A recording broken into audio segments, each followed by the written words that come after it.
أعوذ بالله من الشيطان الرجيم بسم الله الرحمن الرحيم الحمد لله رب العالمين اللهم صل على سيدنا محمد وعلى آله سيدنا محمد وسلم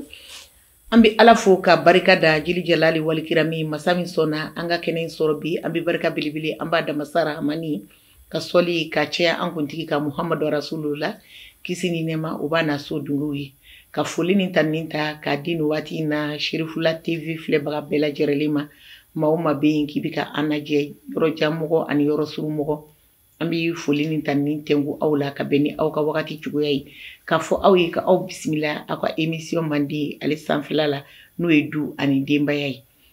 aywa du ani dembaya bi anga temena boli femga oui la problématique de la mendicité au Mali. Quelle solution faut-il envisager? Aywa girbu demsenu bi ukacha Mali kono ukacha nga sigida wula aywa girbu demseni nu ubora awndi la awndi diwndo awndi balimawdo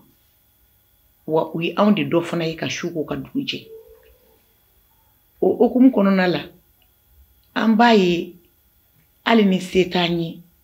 amba do yi chuku dowla abe ma dusukun kami doni o okum kono nala beni ika famiyali do beni sedo beni ka deme chugoya do ambe se ka minge ko yini an wulila an sera mama mami fana be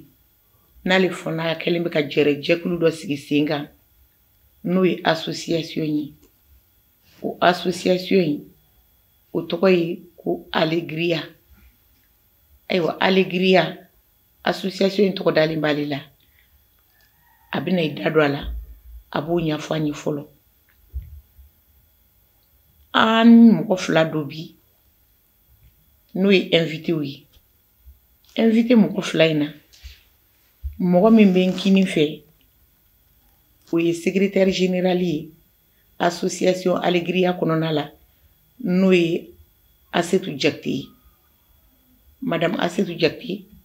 ali alegria a secrétaire général yi femini Adama Samaki nalbe wili ko Adam ali association alegria présidenti utuma mbadam ne présidenti la no yi Adam Samaki Adam inula c'est أعوذ بالله من الشيطان الرجيم بسم الله الرحمن الرحيم نقول بفلبرا بلاجلين نتوه أدم سماكي نبي association Alegria présidentielle association Alegria qui dore bamalakana here ni sonja en français c'est la joie au fait une association habituée demseni fefembi no ko situé demseni fembe bolon fait demseni fembe no munu privilégié no ka jeunesse là ou ka enfance là je veux dire ka essayer ka uni demseni to ka kele kana ni joie ou ka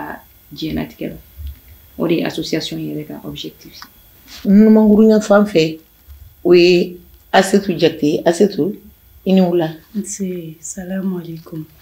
sazu billahi mina shaitana rajim an foli ban flebara be Mali kono ani Mali koga ni madame Kulubali Asetu Jakti ni secrétaire général Alegria konala ina fo présidenti ya fo yitugumna an fana be kele do la no ye demseni munun be bolon fe c'est tout ye jiya tout ye ni an yere te malidenw o okum konna de la association créée là voilà yali nene ye nyinga sisan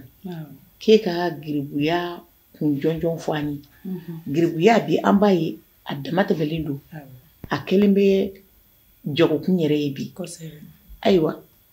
yali abi demasaw de lawa abi karamogo de lawa no ye maître coranique yi wali kelen abi anga sigidaw kalfalen do mogo minuna abolu de lawa ou bien abi anga jamanatigu de la ñiningali barika man bon ñene Asetu yere ñininga ne ba fo ko yimbe ambe do nanna adobe giribula a dɔ bɛ maître coranique la, a dɔ bɛ anw malidenw na, a dɔ bɛ autorité la. Parents ta bɛ sɔrɔ mun fɛ fɔlɔ ni tu y'i den bila ka taa i y'a kalifa minnu na olu ye mɔgɔ ladiriw ye u b'u minɛ i n'a fɔ u yɛrɛ wolodenw u b'u hakili t'u la mais bi an b'a dɔn diɲɛ gɛlɛyara ka taa nafolo ta fan fɛ dumuni ko ta fan fɛ i b'i den bila ka taa di mɔgɔ min ma bi ka gɛlɛya tigi ma est-ce que a bɛ se n denw kɔrɔ a b'a kɛ cogo di parents yɛrɛ t'o ɲɛɲini bilen maître coranique minnu bɛ yen n'olu ye denmisɛnninw labɔ ka taa bɔlɔn fɛ min bɛna d'u ma u ɲɛ b'o de la denmisɛnninw bɛ ka taa mun kɛ bɔlɔn fɛ u bɛ k'a sɔrɔ cogo di u bɛna cogo di olu t'o si dɔn u tɛ ɲɛɲini bilen anw yɛrɛ minnu bɛ yen an bɛ denmisɛnninw ye cogo sugu dɔ la an t'a ɲɛɲini an ka mago t'a la an bɛ sin k'u gɛn ten ka bɔ an kɛrɛfɛ parce que an b'a fɔ k'u kɛra zon ye u kɛra zon ye cogo di anw minnu y'u ye an b'an mago d'u la somɔgɔw m'u mago d'u la maître coranique m'u mago d'u la autorité minnu ye palon fɛ n'u bɛ se k'u dɛmɛ olu m'u mago d'u la a ko bɛ caya o de bɛ caman bila sonyɛni dɛlɛŋanya ani ko caman na o de y'a gɛlɛyama yɔrɔ yɛrɛ ye. Ayiwa n bɛ ɲɛsin e ma Adamu nin question kelen n bɛ tila n b'o tɛnku i la mais yanni o cɛ mun de la giribudenw dɛmɛli e y'i waraka kama k'i cɛsiri k'a k'i ka baara ye. I b'a dɔn mɔgɔ minnu don o hinɛ ka bon Mali kɔnɔ bi i tɛ se k'a fɔ k'i bɛ bɔ k'i ni giribuden dɔ tɛ ɲɔgɔn kunbɛn an bɛ bi de lajɛ an bɛ kule ko zonzon minnu bɛ an baraki bɛɛ bɛ tɛmɛ nin sira ninnu de fɛ n bɛ se k'a fɔ Ala ye chance dɔ di yan n kɔrɔbayara milieu dɔ la où n bɛ se ka dɔɔni fɔ giribuya kan quoi i m'a faamuya donc n'u kɔrɔbayara ɲɔgɔn fɛ n y'a ye an fitininama an tun minnu tun ye éducation dɔɔni sɔrɔ an tun bɛ cogo min na o n'olu yɛrɛ nana u y'u ka damana éducation sɔrɔ a caman bɛ kaso la bi chaque fois mana bɔ et puis c'est a tɛ changer ni fɛn min ma fara giribudenninw kan fɛn tɛ ka bɔ a la ni fɛn min ma fara situation kan parce que fɔlɔ an tun b'a ye kelen ni fɛnw na mais a na kɛ a tɛ fɛn dɔrɔn tɛ misiridaw dɔrɔn tɛ i mana taa yɔrɔ o yɔrɔ i bɛ giribudenninw de ye puis mɔgɔ si mago t'a la je me suis dit n ko ni bɛɛ kɛra kelen ye jamana tɛ jɔ jamana tɛ dilan quoi n'o y'a sɔrɔ autorité hakili ma jigin o côté la mɔgɔ wɛrɛw fana hakili ma jigin o côté la n ko pourquoi pas nous an minnu ye denmisɛnnin ye an bɛ se k'an tɛgɛ di ɲɔgɔn ma yalasa ka se ka fɛn dɔw kɛ denmisɛnnin ninnu ye min b'a to u bɛ se ka baara kɛ u ka diɲɛlatigɛ la cogo min na et puis Ala ye Mali kɛ jamana ye mɔgɔ minnu ye kuranɛ kalan kɛ olu limité de don n'a bɔra ni wari bɛ minnu somɔgɔw kunna u b'u bila ka taa extérieur la kalan na Arabie Saoudite ni fɛn ninnu na ni dugu tɔw ninnu na Maroc ninnu se tɛ minnu ye olu bɛ to kɔnɔna na commerce misɛnninw ni fɛn misɛnninw na quoi i m'a faamuya donc o de la an ye nin projet in sigi SOS enfant talibé an bɛ denmisɛnninw dɛmɛ yalasa u bɛ se ka formation sɔrɔ cogo min na k'u boloma yɛlɛma wa formation bɛ kɛ sababu ye u bɛ se k'u ka du ta parce que an ka jamana in kɔnɔ an bɛ cɛmaninw de ye ka caya giribuya la cɛmanin don bi mais sini dutigi de don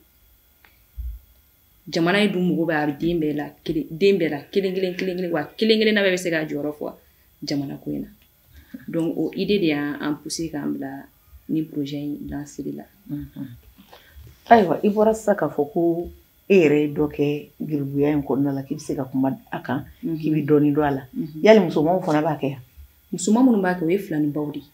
ni n ko n ye dɔɔni k'a la n ye dɔɔni kɛ bulon kɔnɔ kalan de la mais an tun bɛ bulon kɔnɔ an tun bɛ bulon kɔnɔ kalan min na musomanw tun man ca mais an tun tɛ bila ka taa delili la an tun bɛ taa kalan de kɛ n'an tilala kalan na an bɛ segin so i m'a faamu. Ayiwa o diyara n ye an y'o faamu sisan ayiwa i yɛrɛ bɔra sisan nɔ k'a fɔ gɛlɛya minnu bɛ giribudenw kan hali bi ayiwa ni mɔgɔ min ye e ɲininka sisan yali a sababu bɔra joona yali an ka denmansaw de don wa an ka maître coranique de don wa i komi Asetu bɔra k'a fɔ cogo min na yali e yɛrɛ bolo a nana mun fɛ a bɔra jɔni na. Ɲininkali diyara n ye au fait ni situation in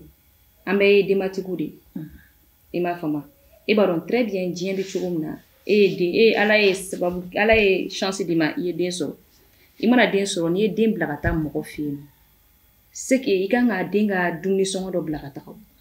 kalo o kalo e tɛ maître sara e tɛ foyi kɛ i m'a faamu an n'u bɛ baro kɛ ne ni maître association caman ye baro kɛ mais denmisɛnninw bɛ bila ka taa di olu ma denmisɛnninw ka finisɔngɔ tɛ di olu ma denmisɛnninw ka balo tɛ di olu ma denmisɛnninw ka foyi tɛ di olu ma donc olu kɔni bɛ taga olu jɔyɔrɔ ye min ye ka denmisɛnnin lakala an yɛrɛ bɛ taa an b'a ye u bɛ denmisɛnninw lakala sɔgɔma o ni fitiri jiginna denmisɛnninw bɛ kalan i m'a faamuya mais denmisɛnninw bɛ balo cogo di c'est là la question olu ko de b'a to olu fana bɛ denmisɛnninw bila ka taga kɛnɛbɔlaw fɛ delili la i m'a faamuya vu que olu enregistré tɛ c'est pas des fonctionnaires u tɛ wari tɛ d'olu ma kalo sa la wa somɔgɔw fana bɛ den minnu bila ka taga u tɛ dɔrɔmɛ kelen d'u ma comme ko denmisɛnninw entretenu olu de bɛ fini san denmisɛnninw ka giribu wari la et puis olu de bɛ tila ka dumuni san denmisɛnninw ka giribu wari la i m'a faamuya donc ne bolo ni bɛɛ y'i jɔyɔrɔ faga nin ko in na caman bɛ giribuya la caman bɛ yen nɔ a bɛ bɔ a la quoi. Ayiwa an b'i fo hali bi ayiwa giribuya i yɛrɛ ya caman fɔ a la i komi i ka secrétaire général yɛrɛ fana ye caman fɔ a la cogo min na i komi an minnu fana bɛ ka a émission kɛ ani minnu bɛ k'a filɛ an bɛɛ b'a dɔn bi giribuya a bɛ cogo min na kɛrɛnkɛrɛnnenya la Mali kɔnɔ a kɛra ne kuma diyara an bɛ se ka fɔ a ɲini kana k'a dama métier ye bien sûr fɔlɔ la an tun b'a ye giribuya a bɛ kɛ cogo minnu na sisan bolo fara caman don n'u ni ɲɔgɔn cɛ yali giribuya in kɔnɔna la denmisɛnninw ka ca la fo ka fɔ k'u ka ca denmisɛnnin buruburuninw i komi i da sera a ma surtout cɛmanninw ne ko a bɛ nin bɛ se ka kɛ kɔlɔlɔ jumɛn ye sini ma sinikɛnɛ ma jamana ma yanni k'i ka question jaabi minnu bɛ delili kɛ an b'u bɛɛ wele ko giribu mais caman bɛ yen nɔ olu tɛ bulon kɔnɔ olu tɛ karamɔgɔw nɔfɛ i m'a faamuya minnu bɛ karamɔgɔ nɔfɛ olu dɔɔnin don mais caman fana bɛ yen nɔ minnu bɛ si misiribada la i m'a faamuya minnu nana aventure la minnu fana bɛ yen nɔ tuguni giribuya jar'u ye u fa n'u ba bɛ u donna giribuya la u bɛ si kɛnɛma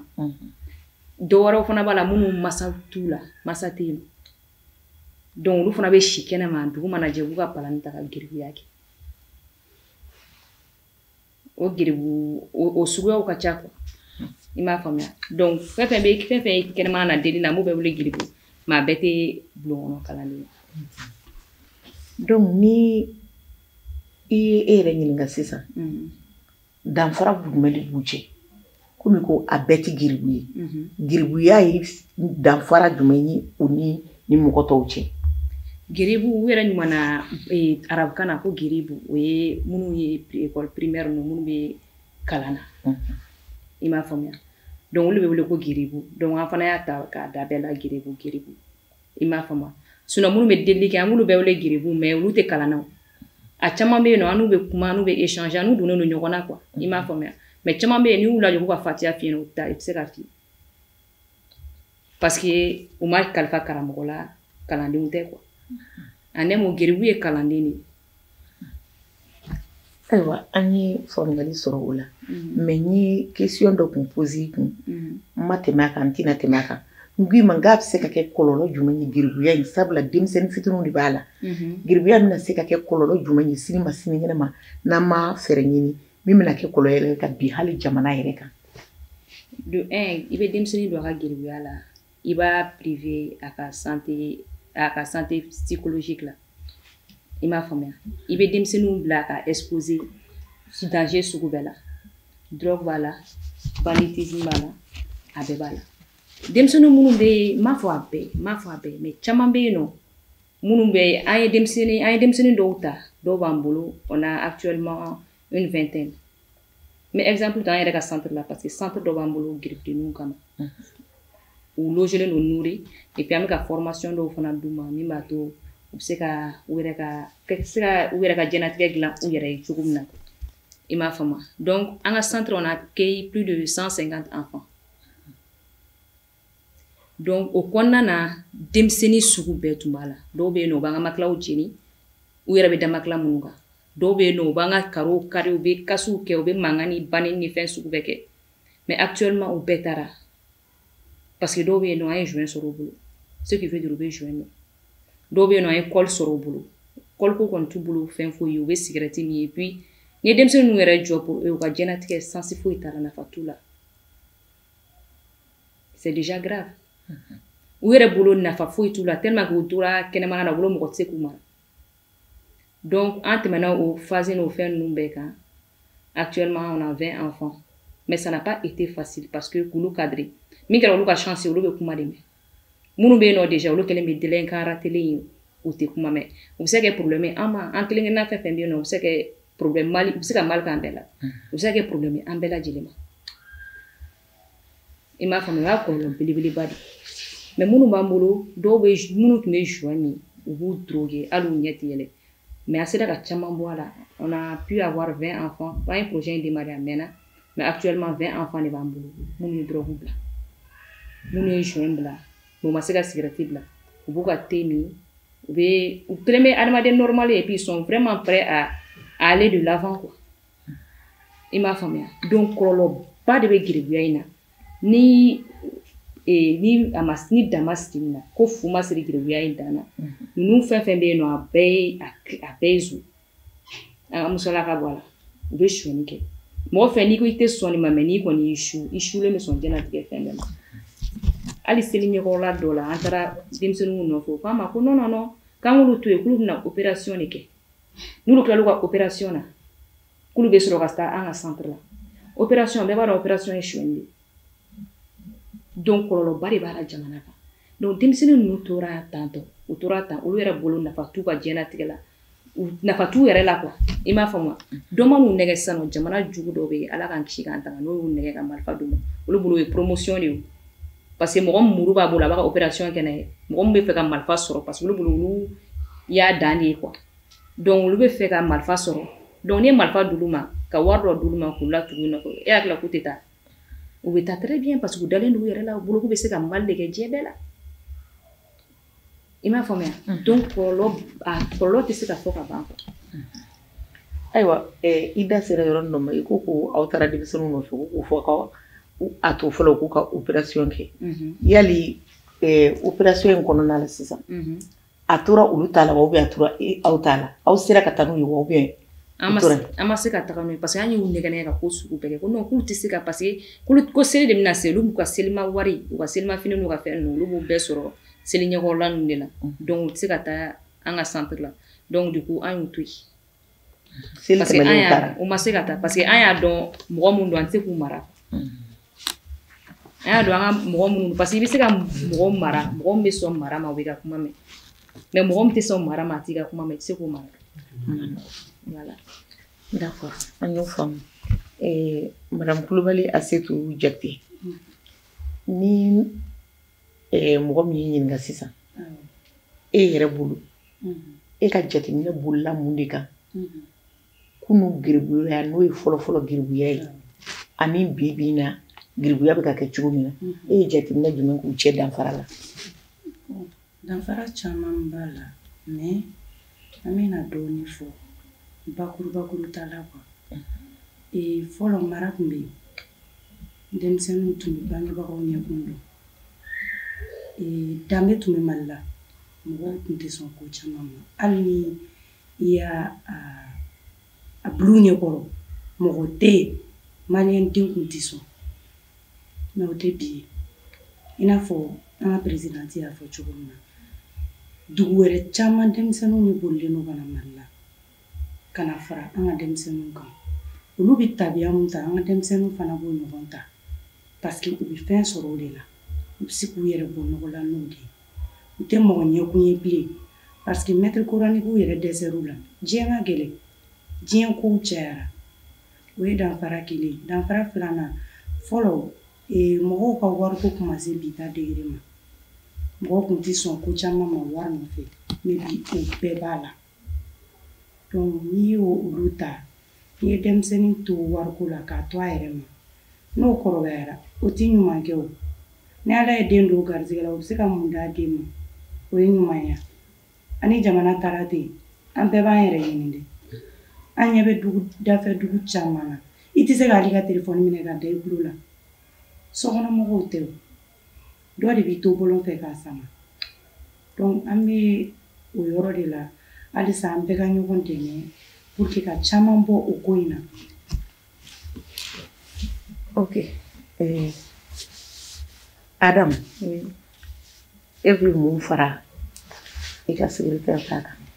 Fɔlɔ wari tun tɛ di geribu ma, suma de tun bɛ di geribu ma.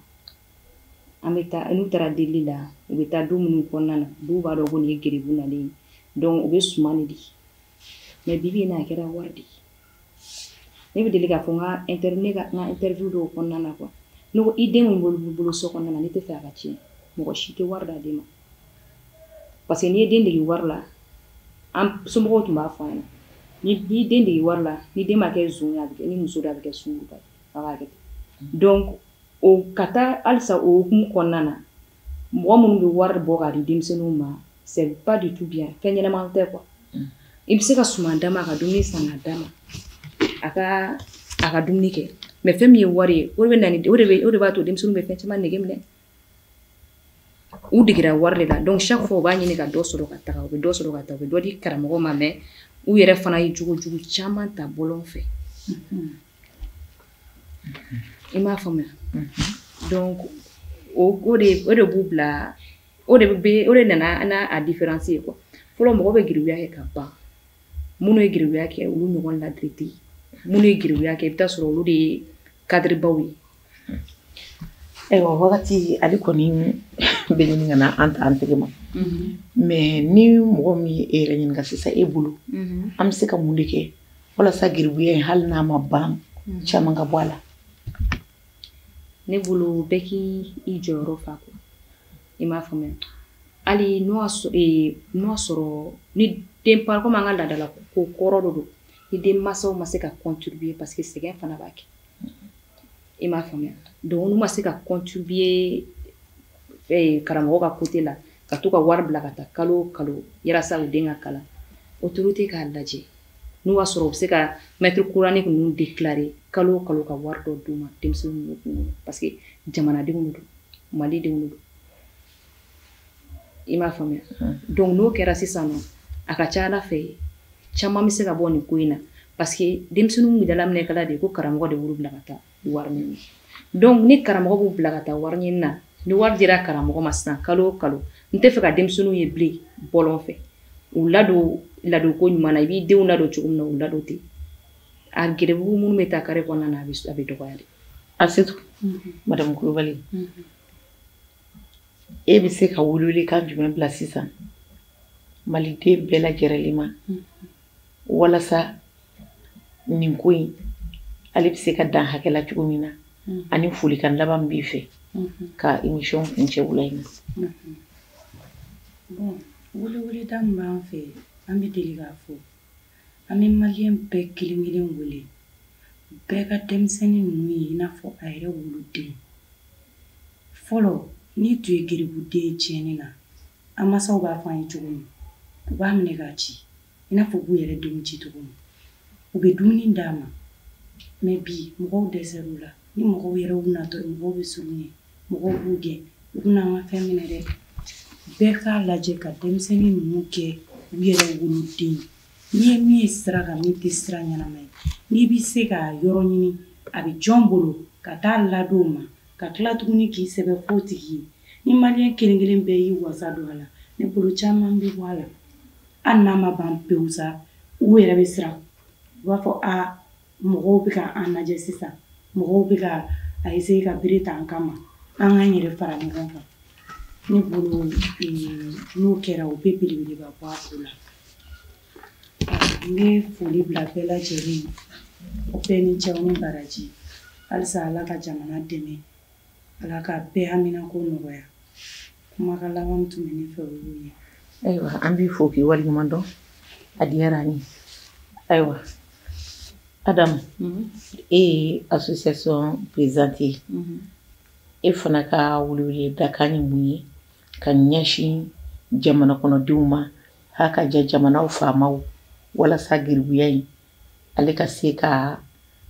fanga dɔgɔya sɔrɔ jamana kɔnɔ ani folikan laban b'i fɛ walasa ka émission kuncɛ. Ne ka welewelekan min bɛ yen nɔ ka ɲɛsin maliyɛnden bɛɛ lajɛlen ma i n'a fɔ madame Kulubali y'a fɔ cogo min na bɛɛ k'i jɔyɔrɔ fa denmisɛnninw ka ko la quoi. I tɛ fɛ min k'i den sɔrɔ ka na i bɛ denmisɛnnin i bɛ giribuden fana lakana o ɲɔgɔnna kana sɔrɔ i m'a faamuya n bɛ segin ka kuma kelen kan autorité k'u jɔyɔrɔ fa min ye ka karamɔgɔw bɛɛ dɔnnen don recenselen don puis association ni fɛn ninnu b'u bolo n'u bɛ se k'u wele ka yalasa dan bɛ se ka sago ni ko in na cogo min na ka proposition k'u ye yalasa denmisɛnninw bɛ se ka bɔ bolo kɔnɔ cogo min na an ta kɔni ye k'u dɛmɛ min b'a to baara diɲɛlatigɛ bɛ se ka ɲɛ u bolo cogo min na mais an ka centre tɛ se k'u bɛɛ ta i m'a faamuya et puis en même temps minnu bɛ bolola baara ninnu kɛ parce que dɔw bɛ yen nɔ certes geribuya ka d'u ye mais baara fana ka d'u ye menuisier ni plomberie o ni soudeur yɛrɛ ka d'u ye surtout tellement mais n'o y'a sɔrɔ minnu bɛ yen nɔ minnu bɛ soudeur kɛ maître minnu bɛ yen nɔ olu bɛ se ka denmisɛnnin dɔw gɛrɛ u yɛrɛ la k'u dɛmɛ ka sɔrɔ mɔgɔ ma taa ka sɔrɔ bonne foi dɔrɔn de don quoi ka denmisɛnninw gɛrɛ u yɛrɛ la k'u dɛmɛ ka sɔrɔ association tɛ foyi tɛ quoi i m'a faamuya ni bɛɛ y'i jeniyɔrɔ fin nin ko in na a ka ca ala fɛ caman bɛ bɔ a la wa an bɛ se ka caman tanga fana ka bɔ sira jugu kan parce que denmisɛnnin minnu don ils sont appelés à être des chefs de famille cɛw de don n'olu m'a sɔrɔ baara la formation t'u la u bɛ sonyani kɛ k'a sɔrɔ ala k'an kisi k'an tanga ala ka faamuyali ko ɲuman di bɛɛ ma et puis ni an dɛmɛbaga bɛ fo bɛɛ ni ce depuis an ye projet in lancé fo ka na se bi ma an ye mɔgɔw sɔrɔ minnu b'an dɛmɛ kɛrɛnkɛrɛnnenya la fond de la solidarité directeur donc an ye projet in d'o ma o de ye an ka projet financé an ye depuis la denmisɛnninw bɛ yen nɔ baasi foyi t'u la et puis alhamdulillah formation ni fɛn ninnu bɛ ka k'u kun quotidiennement grâce à lui an b'o fɔ ko barika da et puis mɔgɔ fɛn dara n na depuis a daminɛ mɔgɔ fɛn dara projet in na depuis a daminɛ fo ka na se bi ma an ka foli belebeleba bɛ bɛɛ ye halisa an bɛ dɛmɛ ɲini mɔgɔw fɛ jamana ko don jamana ko don an bɛ se ka denmisɛnnin ninnu tanga sira jugu ma k'u kisi cogo min na an ka jamana kɔnɔ ayiwa an bɛ kanubaga cɛ ma a n'a muso ma